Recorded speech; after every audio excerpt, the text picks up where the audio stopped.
भागवत भगवान की जय हो। श्री सुखदेव जी महाराज की जय हो। जगत गुरु श्रीमद वल्लभाचार्य जी महाप्रभु जी की जय हो। सदगुरुदेव की जय हो। भागवत पुराण વેદવ્યાસજીએ જે રચના કરી છે તેનો મૂળ મીઠાશનો ભાવ એ સુખદેવજીથી પ્રાપ્ત છે। સુખદેવજી શિવજીનો અંશ અવતાર છે, એટલે શિવજીની જ વાણી એ પુરાણમાં જે વર્ણન કરેલી છે સંસ્કૃતમાં, તેનો જે ગુજરાતીમાં અનુવાદ છે આ તે જ પાઠ કરી રહ્યો છું। ભાગવત મહાપુરાણનો મહિમા એ આદિ વ્યાધિ ઉપાધિથી મુક્ત કરવામાં અને જેમને ભક્તિ કે મુક્તિ જોઈતી હોય તે પ્રાપ્ત કરવામાં કલયુગ માટે ઉત્કૃષ્ટ સાધન કહ્યું છે। પ્રસંગમાં મહાદેવજી જાણે છે કે જાણ્યું નારદ મુનિથી કે સતી યજ્ઞમાં ગયા, આપનો ભાગ ન જોયો, આપનું અપમાન થયું, સતીનું પણ અપમાન કર્યું, સતીએ દેહ ત્યાગ કરી દીધો। એટલું જ નહીં, સતીને રક્ષા માટે આપે જે મોકલ્યા હતા આપના અનુચરો, એ જ્યારે આ અપમાનનો બદલો લેવા ગયા તો ભૃગુ ઋષિએ એમના વેદોક્ત મંત્રોથી દેવતાઓ વનકુંડમાંથી પ્રગટ કર્યા અને આપના અનુચરોને મારીને ભગાડ્યા। એ પછી જે પ્રસંગ આવેલો એમાં મહાદેવજીએ અતિ ક્રોધાયમાન થવાની લીલા કરી, જટામાંથી એક લર છોડી અને પછાડી અને મહાકાય 1000 હસ્તવાળો વીરભદ્ર આપનો જ અંશ એવા પ્રગટ થયા અને આજ્ઞા માગી અને મહાદેવજીએ કહ્યું કે તમે યજ્ઞનો વિધ્વંસ કરીને આવો, અને તે પછીની લીલાનું વર્ણન ગઈકાલે આવી ગયું છે।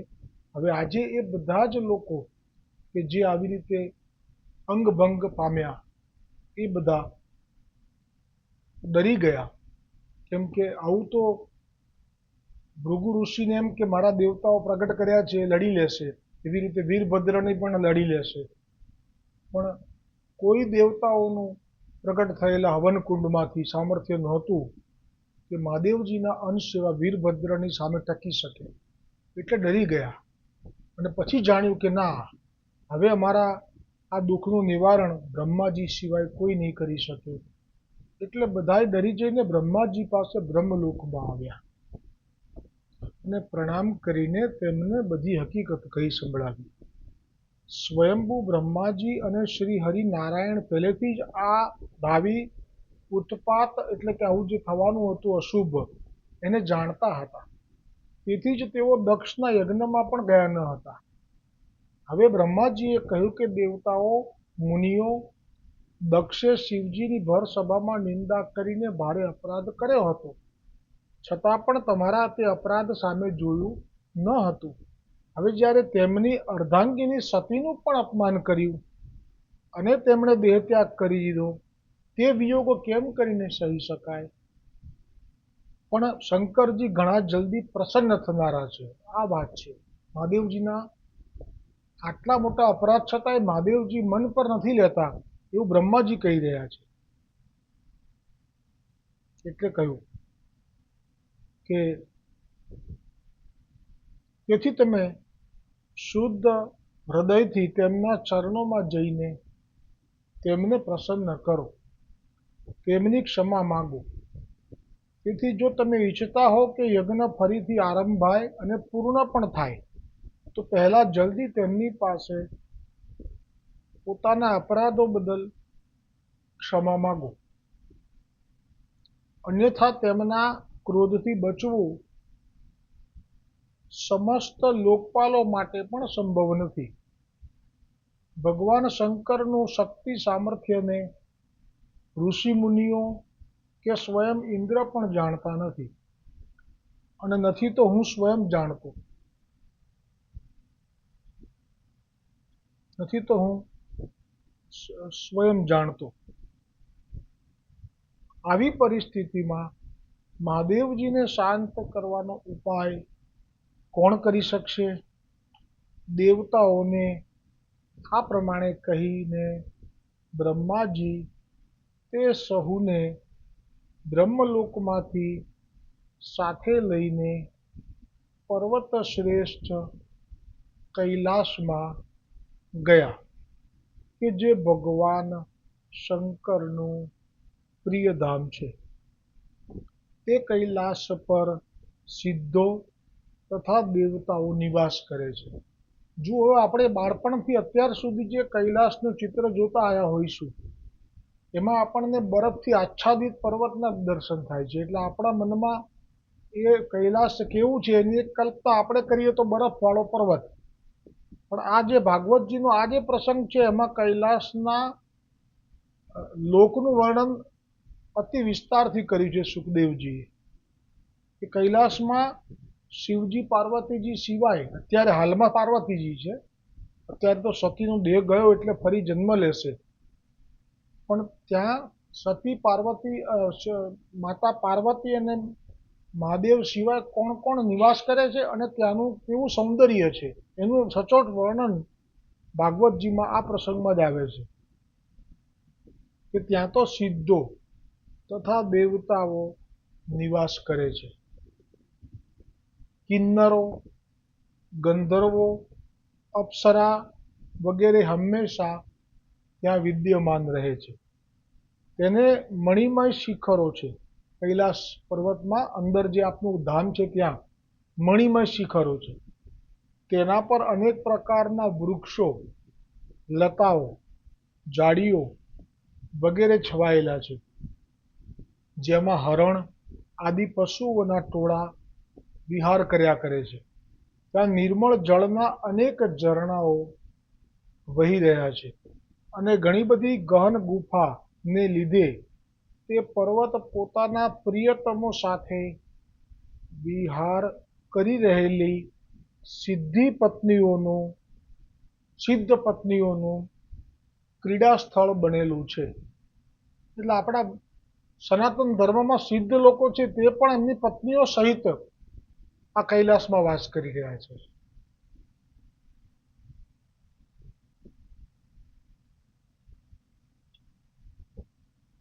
તે બધી બાજુએ મયુરોની કેકા, એટલે મયુરોનો અવાજ, મોરનું, મદાંધ ભમરાઓનું ગુંજન, કોયલોની કુહુ કુહુ શબ્દ તથા બીજા પક્ષીઓના કલરવથી ગુંજી રહ્યો છે. અને કલ્પવૃક્ષો શોભા વધારી રહ્યા છે. હાથીઓ પોતાના પરિવાર સાથે વિહાર કરી રહ્યા છે.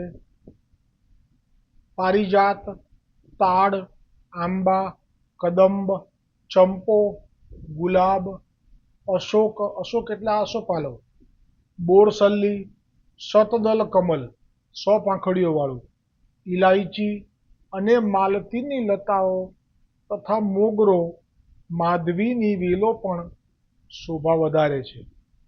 ફણસ, ગુલમહોર, પીપલ, અંજીર, વડ તથા કેળ અને સોપારી વગેરેથી કૈલાસ પર્વત ઘણો મનોહર જણાય છે. તેમાં સરોવરોમાં કુમુદ, ઉત્પલ વગેરે અનેક જાતના કમળો ખીલેલા રહે છે. ત્યાં પક્ષીઓના ટોળે ટોળા સુંદર લાગે છે. ત્યાં હરણ, વાનર, રીંછ, નીલગાય, કસ્તુરી મૃગો ઘૂમતા રહે છે. તે કૈલાસની ચારે તરફ નંદા નામની નદી વહે છે, જેનું પવિત્ર જળ દેવી સતીના સ્નાન કરવાથી એથી અધિક પવિત્ર અને સુગંધિત થયેલું છે. ભગવાન શિવજીના, હવે આ પ્રસંગમાં અહીંયા સુધી આપણે પહેલા લઈએ તો જે કૈલાસ પર્વત વિશે આજે પણ જે કોઈ વૈજ્ઞાનિકો અથવા આશ્ચર્ય કુતૂહલતાથી તે પર્વતના વિશે ચડવાનું શરૂ કરે છે, તો તે વખતે તેમની જે ઉંમર છે એ થોડાક જ ઉપર ચડ્યા સાથે તો હાથના નખ વધી જવા, માથાના વાળ ધોળા થઈ જવા, શરીર ઉપર કરચલી પડી જવી, ગરડા થઈ જવું ને મરી જવું. જે એમનું આયુષ્ય 60 વર્ષનું હજી બાકી છે કે 30 વર્ષનું હજી બાકી છે, એ થોડાક જ કલાકોમાં એ ભોગવાઈ જાય છે. પણ એ જે નદીમાં સતી સ્નાન કરે છે એ નદીથી ઘેરાયેલા છે આ કૈલાસ રાજ પર્વત. એ ઘેરાયેલા છે, એ નદી સુધી પણ કંઈ પહોંચી શકતું નથી. તો કેવી રીતે પહોંચી શકે? જે નદીમાં સતી સ્નાન કરતા હોય મહાદેવના અર્ધાંગિની, તો એ નદી સુધી તો કોઈ કુતૂહલતાથી કે વૈજ્ઞાનિક, ચાઇનાના લોકો પણ ગયા, એ પણ આવી રીતે મરી ગયા. આપણા ઇન્ડિયાના લોકો પણ કેટલાય ગયા, એ લોકો પણ મરી ગયા. પણ ચાઇના લોકો એ જોયું કે ઋષિ મુનિઓ અને અમે જતા જોયા છે, પણ પછી અંતર ધ્યાન થઈને ક્યારે અંદર લીન થઈ ગયા એ અમે જાણતા નથી. એટલે એટલા માટે થઈને જ એમણે આ કૈલાસ ઉપર કબજો કરી લીધો છે કે કૈલાસમાં ઋષિમુનિઓને જતા જોવા એ ચીનના લોકોને એક લાવો મળી ગયો હતો, પણ એનો અનર્થ કરી નાખ્યો. અને એ જગ્યાને સંશોધન કરવા માટે કે અજર અમર થવાની બુટ્ટી હોવી જોઈએ, કે આ લોકો જઈ શકે છે, અમે જઈ શકતા નથી, તે જડીબુટ્ટી લઈ લઈએ, આવો લૌકિક ભાવ કરીને કૈલાસ ઉપર એમણે આપણા રાજનીતિક સંબંધોમાં જે પૂર્વે જે હતા એ લોકોના ભૂલને કારણે આ જે કૈલાસ ભારતના ભાગમાં ભારતનો ભાગ ગણાતો અને ચાઇનાએ છીનવી લીધો છે. અને હવે પરિસ્થિતિમાં જે મને સમીકરણોથી સાંભળવા મળે છે કે જ્યારે પણ કંઈ પણ થશે મોટું યુદ્ધ, તો એ કૈલાસ ભારત પાસે હશે, એમાં સંદેહ નથી. એવું બિલકુલ વ્યવસ્થિત આખું વ્યૂહ આપે મોદીજીએ બિલકુલ રેડી રાખ્યો છે. ચાહે એમાં ગમે તેટલી ખુમારી થઈ જાય બંને પક્ષમાં, પણ એ કૈલાસ આપણને મળીને રહેશે કે જ્યાં કોઈ મનુષ્ય જઈ શકતું નથી.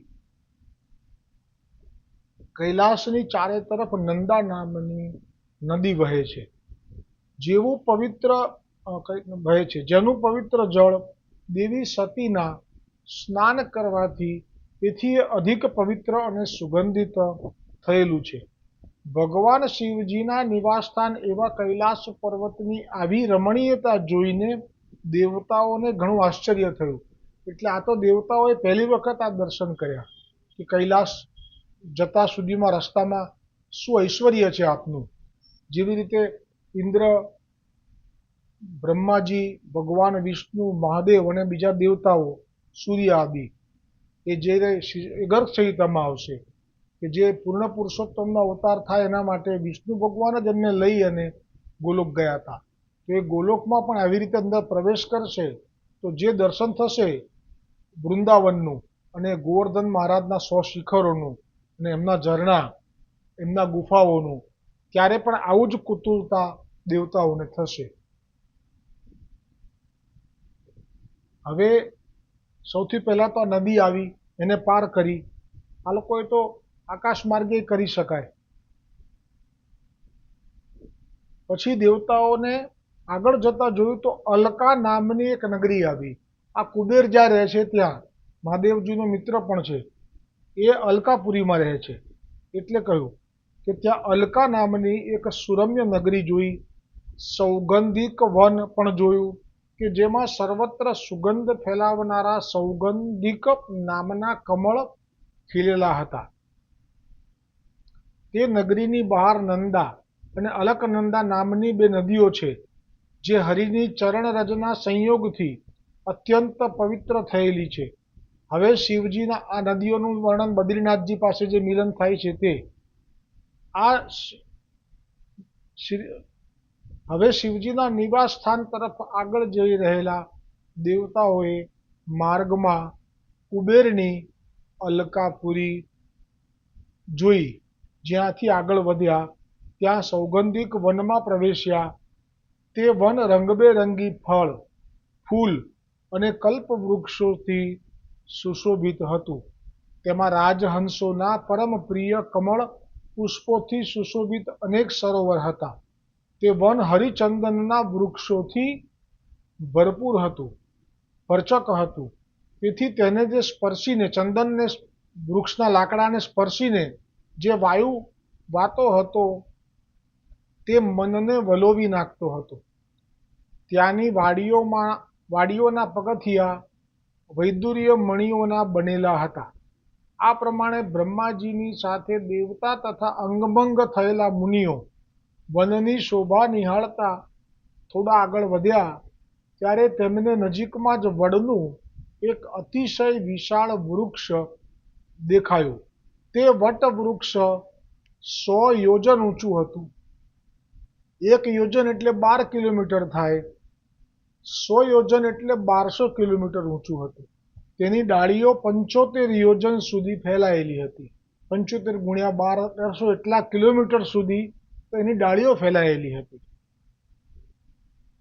તેથી ગરમીનો અનુભવ ક્યારેય થતો ન હતો. જોયું? એટલે આપણને જે દેખાય છે એ તો પર્વત બરફનો જ છે એવું જ દેખાય છે, પણ અંદર તો આવું વાતાવરણ છે કે ગરમીથી બચવા માટે પણ આ વડ એ સહાયરૂપ હતું. તેથી ગરમીનો અનુભવ ક્યારેય થતો ન હતો તથા તેમાં પક્ષીનો માળો પણ ન હતો. મહાદેવ બ્રહ્મ ચર્ચા કરી રહ્યા હોય, ઋષિ મુનિઓ સાથે ભગવદ ચર્ચા કરી રહ્યા હોય, એમાં પક્ષીઓ જો કલરવ કરે તો એ ત્યાં ના ચલાવી લે. આપના વનમાં કેટલાય પક્ષીઓનું વર્ણન આવી ગયું, ત્યાં આનંદ કરો, પણ અમારા જે સ્થાન છે એકાંતમાં સત્સંગ કરવાનો, ત્યાં કોઈ અવાજ ના જોઈએ. તે લોકોએ માળો બનાવ્યો જ નહોતો. તે વૃક્ષની નીચે બ્રહ્માદિ દેવતા તથા અંગભંગ થયેલા મુનિઓએ ભગવાન શંકરને બિરાજમાન જોયા. તેમનું અંગ ક્રોધહીન એટલે શાંત ચિત્ત હતું, ક્રોધ નહોતો અને ઘણું જ શાંત હતું. સનકાદિ મુનિઓ તથા તેમના મિત્ર સ્વયં કુબેર અલકાપુરીવાળા એ એમની સાથે સેવા કરી રહ્યા હતા. તેમની સાથે સેવા કરી રહ્યા. સનકાદિ મુનિઓ આ કુબેરને મળીને મહાદેવજીની સેવામાં રત હતા. જગતપતિ મહાદેવજી સમસ્ત સંસારના સુહદ છે, સ્નેહવશ સૌનું કલ્યાણ કરનારા છે. તેઓ જગતના કલ્યાણ માટે જ ઉપાસના, સમાધિ તથા તપ વગેરેનું આચરણ કરતા રહે છે. તેઓ જગતના કલ્યાણ માટે જ ઉપાધિ કરતા રહે છે અને એટલા માટે જ સનાતન ધર્મમાં પોતે વૈરાગ્ય લઈ અને સનાતન ધર્મથી વિરુદ્ધ જે ધર્મો છે બીજા, એમાં આવું છે કે પોતે કોઈ પણ જાતની ઉંમર નાની હોય, ખૂબ બધી સેવા કરી શકે એમ હોય, પરમાર્થનું કાર્ય કરી શકે એવા હોય, એવી વયે જો કોઈ સંન્યાસ લઈ લે છે તો એ સનાતન ધર્મમાં નથી આવતું. કેમ કે સનાતન ધર્મ એવું કહે છે કે તમે સંસારમાં આવ્યા છો તો આ સંસારનું જે ઋણ છે 4 પ્રકારના, દેવ ઋણ, પિતૃ ઋણ, ઋષિ ઋણ એમ કરીને, માતા પિતાનું ઋણ એમ કરીને, એ ઋણમાંથી મુક્ત થવાનો પ્રયત્ન કરવા જતાં એટલા બધા સુંદર કાર્યો થઈ જતા હોય છે કે પ્રભુ પ્રસન્ન થઈ જાય છે. જ્યારે અન્ય જે ધર્મો છે એમાં તો સીધું મોક્ષનો માર્ગ બતાવવામાં આવે છે. એને પણ ભગવાને સ્વીકાર્યો છે, કેમ કે જીવનો અધિકાર છે કે તેમને સંસારના સુંદરતાનો, સંસારની કૃપાનો, સંસારના દેવ ઋણ, પિતૃ ઋણ, માતા પિતા ઋણ, ઋષિ ઋણનું મગજ પર કંઈ ભાર કે લેવા દેવા રાખવો જ ના હોય. તો તે લોકો સનાતન ધર્મથી એવો આ અલગ ધર્મમાં જ એ લોકો જન્મે છે અને ચાલી જાય છે. એમને કોઈ પ્રેમ ભાવ નથી હોતો ભગવાનની સૃષ્ટિના અવતારો વિશે. શ્રી કૃષ્ણ, રામ, નરનારાયણ જે પરમાર્થ માટે જ આપનું પ્રાગટ્ય હોય છે. એટલે જ આ સનાતન ધર્મ એ અનોખો ધર્મ છે, જેમાં પ્રસંગ જ છે કે જે આ ગજેન્દ્ર બન્યો એ પૂર્વે રાજા હતો. એ રાજા સમયે એણે સંન્યાસ લઈ લીધો. જ્યારે યુવાન હોય ત્યારે તો એણે કેવી રીતે પરમાર્થનું કાર્ય, પ્રજાનું પાલનનું કાર્ય છોડી દેવું જોઈએ. આપણા માર્ગમાં તો છેલ્લા સમયે પણ જ્યારે વૃદ્ધ થાય અને પછી પણ જો આવી રીતે ભજન કરે છે તો પણ પ્રભુ એનો ધામ આપી દે છે કે મોક્ષ કે ફરી ભક્તિ સાથે જન્મ આપે છે. આ માર્ગ તો એટલો સુંદર, સરળ છે. એટલે જ્યારે અગસ્ત્ય મુનિએ જાણ્યું કે એમાં છે વર્ણન કે આ હજી તો આ પ્રજાનું કલ્યાણ કરી શકે, સત્કર્મો કરી શકે એવું સુદૃઢ કાયાવાળો આ દંભ કરીને સમયે આવી રીતે બેસી ગયો રાજર્ષિ થઈને, તો હાથી થઈ જા.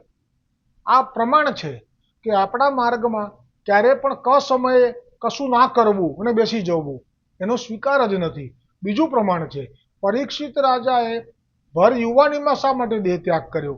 તો જ્યારે સનકાદીઓને 84,000 ઋષિઓએ પણ આ પ્રશ્ન પૂછ્યો કે જે પરીક્ષિતે જે પાંડવોનું સંતાન છે કે જેણે તો પાંડવોએ તો પરમાર્થ માટે જ આખું જીવન સમર્પિત કર્યું અને છેલ્લી ક્ષણોમાં ધામની પ્રાપ્તિ કરી લીધી. તો આ કેમ અધવચ્ચે આવી રીતે ભર યુવાનીમાં આવી રીતે અન્વેષણ કરીને બેસી ગયો? આ તો યોગ્ય નથી. આપણા માર્ગમાં તો કેટલું બધું સત્કર્મ જેટલું થાય એટલું કરવું જોઈએ. આ પુષ્ટિ માર્ગ માટે નથી, મર્યાદા માર્ગ માટે. તેનાથી પ્રભુ પ્રસન્ન થાય છે અને ભક્તિ સાથે એનો જન્મ થાય છે. હરિના જન્મ તો મુક્તિ નવ માગે માગે જન્મો જન્મ અવતારે રે, નિત્ય કીર્તન નિત્ય ઓછવ નિરખવા નંદ કુમારે રે. એટલા માટે કહ્યું કે જગતના કલ્યાણ માટે જે કોઈ મનુષ્યો જીવતા રહે છે એમની ઉપર તો પ્રભુની કૃપાનો ધોધ વરસે છે. પછી ચાહે કદાચ એનામાં કોઈક એવા દૂષણો પણ હોય તો તે તરફ દુર્લક્ષ કરી લે છે પ્રભુ. આ રીતે સ્નેહવશ સૌનું કલ્યાણ કરનારા છે. તેઓ જગતના કલ્યાણ માટે જ ઉપાસના, સમાધિ તથા તપ વગેરેનું આચરણ કરતા રહે છે. સંધ્યાકાળના મેઘના જેવી કાંતિવાળા શરીર ઉપર તેઓ તપસ્વીના ચિહ્નો આ દર્શન કરાવે છે. મહાદેવજીના કૈલાસમાં બિરાજ્યા છે પેલા વૃક્ષની નીચે, 12,000 કિલોમીટર ઊંચા, 1200 કિલોમીટર ઊંચા વૃક્ષની નીચે આ બિરાજેલા છે. તે વખતે આપના દર્શન જે કર્યા બ્રહ્માજીએ, દેવતાઓએ, તો કેવા કર્યા? તો કહ્યું કે સંધ્યાકાળના મેઘના જેવી કાંતિવાળા શરીર ઉપર તેઓ તપસ્વીના ચિહ્નો ભસ્મ, દંડ, જટા, મૃગચર્મ અને મસ્તક ઉપર ચંદ્રકલા ધારણ કરેલા હતા. તેઓ શિવજી એક દરભાસન ઉપર બેઠા હતા. અનેક સાધુ શ્રોતાઓની વચ્ચે શ્રી નારદજીના પૂછવાથી સનાતન બ્રહ્મનો ઉપદેશ આપી રહ્યા હતા. તેઓ તેમનો ડાબો પગ જમણી જાંઘ ઉપર રાખેલો હતો. જો સુખદેવજી દર્શન જે કરાવે છે, આપ જ આપના દર્શન કરાવે છે. બ્રહ્મ લટકા કરે બ્રહ્મ પાસે, પણ સુખદેવજી અંશ અવતાર છે, શ્રુતિ સંમત નથી, જાહેર નથી કર્યું. પણ મહાદેવજી કેવી રીતે કયા ચરણ ઉપર કયો ચરણ પધરાયો છે એનું પણ દર્શન કરાવી દીધું. કહ્યું કે ડાબો પગ જમણી જાંઘ ઉપર રાખેલો હતો અને ડાબો હાથ ડાબા ઢીંચણ પર રાખી, પોતાના ડાબા હાથને ડાબા જ ઢીંચણ ઉપર રાખી, હાથના કાંડામાં રુદ્રાક્ષની માળા નાખી તર્ક મુદ્રામાં બિરાજમાન હતા. તેઓ યોગ પટ્ટ એટલે લાકડાની બનેલી હાથની પેલી ટેકણી હોય ને, એને કહેવાય યોગ પટ્ટ. એનો સહારો લઈને એકાગ્ર ચિત્તે બ્રહ્માનંદ અનુભવી રહ્યા હતા.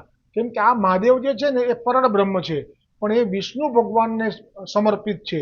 અને જે પુષ્ટિ માર્ગમાં પરળ બ્રહ્મ કયા છે મેં નથી કીધા, હરિરાયજી મહાપ્રભુજીએ વલ્લભ સાખી પ્રગટ કરી, એમાં 30મી, 31મી કે 33મી સાખીમાં કયા છે કે લક્ષ્મણ ભટ્ટના ગૃહમાં જે જન્મ્યા છે પરળ બ્રહ્મ છે. એટલે પુષ્ટિ માર્ગીય પરળ બ્રહ્મને સ્વામિનીજી કયા છે, જ્યારે મર્યાદા માર્ગીય પરળ બ્રહ્મને એ શિવ કયા છે. એટલે શિવ બ્રહ્માનંદમાં ડૂબી અને વળી પાછા વિષ્ણુની ચરણોની ભક્તિમાં લાગી શકે છે. પણ જે સ્વામિનીજી છે એ તો પરળ બ્રહ્મ એવા પૂર્ણ પુરુષોત્તમ શ્રી કૃષ્ણચંદ્રને સમર્પિત છે. પણ જ્યારે આ ભૂતલ પર પધાર્યા અને વલ્લભ થઈને આવ્યા ત્યારે આપની અંદર આ જે શિવજી છે પરળ બ્રહ્મ, એમનો વધારે આવિર્ભાવ હતો. માટે જ આપે અંત સમયે બધા વસ્ત્રોનો ત્યાગ કરી અને જે આપનો 40 દિવસનો અનશનનો જે પ્રસંગ છે તેથી જ થયો. જે પૂર્ણ બ્રહ્મ આપ આવેશ રૂપે તે વખતે ત્યાં પ્રગટ બિરાજમાન હતા, તે જ કરી શકે આવી લીલા. પુષ્ટિ માર્ગીય પરળ બ્રહ્મથી આવી લીલા અસંભવ છે. એટલે જ દ્વિજ તનમાં આપનું આવિર્ભાવ એ અહીંયા પ્રમાણરૂપ છે. આ કારણથી 40 દિવસના ઉપવાસ વખતે જે લીલા કરીને તેના કારણથી ભગવાન શંકરને આવી રીતે આ દર્શન કર્યા કે બ્રહ્માનંદમાં અનુભવી રહ્યા હતા, બ્રહ્માનંદ અનુભવી રહ્યા હતા. તે જ વખતે સમસ્ત દેવતા અને મુનિઓએ ભગવાન શંકરને હાથ જોડીને પ્રણામ કર્યા. ત્યારે બ્રહ્માજીને આવેલા જોઈને શિવજી તરત ઊભા થઈ ગયા. લીલા કરવામાં આ શીખવા હોય તો મહાદેવજીથી શીખવાનું. ઈશ્વર છે, પરળ બ્રહ્મ છે, પણ જુઓ એમને ભક્ત થઈને રહેવું હતું. એટલે વિષ્ણુએ કહ્યું તો પછી તમારે અલગથી પ્રગટ નહીં થવાય, તમારે ભક્ત થઈને રહેવું છે, દીન થઈને રહેવું છે, રાખ થઈને રહેવું છે. કોઈને જતાવવું નથી કે તમે ઈશ્વર છો, પરળ બ્રહ્મ છો મારી જેમ, તો કે ના, જતાવવું નથી. તો પછી કે અમે કહીએ એમ કરો. બ્રહ્માજીના શ્રી અંગમાંથી બધા પ્રગટ થવાના છે, ઋષિ મુનિઓ, નારદજી ખોળામાંથી, કરદમ છાયામાંથી, દક્ષ અંગૂઠામાંથી. તો તમે પણ એવી રીતે ક્યાંકથી પ્રગટ થઈ જજો. તો કે સારું. તો જે ક્રોધ કર્યો તો ભવામાંથી પ્રગટ થયા. તો આ પ્રગટ થયા તો હવે આપણે એ રોલ નિભાવવો પડે કે પિતા થયા. જેમાંથી પ્રગટ થાય એ પિતા થઈ ગયા, અને પિતા થયા તો માન આપવું પડે, આપવું જ પડે.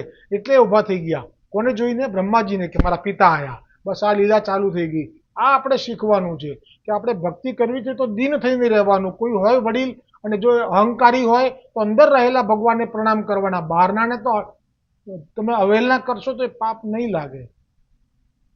આ રીતે બ્રહ્માજીને આવેલા જાણીને તરત ઊભા થઈ ગયા અને સૌ સનકાદીઓ સહિત સર્વએ બ્રહ્માજીને પ્રણામ કર્યા. સનકાદીઓ પણ બ્રહ્માજીમાંથી પ્રગટ થયા છે બધા બ્રહ્માજીથી પણ અનેક કલ્પો જૂના, પણ જ્યાંથી પ્રાગટ્ય છે, જેમ કે દશરથજીથી રામજી પ્રગટ થયા, પણ પિતા છે ને, તો પિતાના માટે કેટલો વિવેક રાખવો એ રામજીએ આપના ચરિત્રમાં શીખવી દીધું. શ્રી કૃષ્ણના પિતા વસુદેવ છે, તો પિતા છે ને, તો આપ એમના માટે થઈને પિતાનો જ ભાવ રાખીને એમને વંદન કરતા રહ્યા જીવનભર. પછી ભલે વસુદેવજીએ કહ્યું કે અમે જાણી ગયા છીએ કે પરણે બ્રહ્મ છો, પછી ભલે આપે ઉપદેશ આપ્યો કે આ રીતે આત્મકલ્યાણ સાધી શકાય. તો આગળનો રહેલો પ્રસંગ આવતીકાલે આવશે. બોલો ભાગવત ભગવાન કી જય હો. સુખદેવજી મહારાજ की जय हो. जगत गुरु महाप्रभुजी वल्लभाचार्य की जय हो. सदगुरुदेव की जय हो. हमारा ब्रह्म संबंध दातार गुरु श्री ब्रजेश कुमारजी महाराज श्री कड़ीगर आपकी जय हो. આજે અમારા મહારાજશ્રીના તાતજીના પણ પિતાજી અથવા તો તાતજી ઘનશ્યામલાલજીનો પ્રાગટ્ય ઉત્સવ છે. સૌ વૈષ્ણવોને ખૂબ ખૂબ મંગલ વધાય.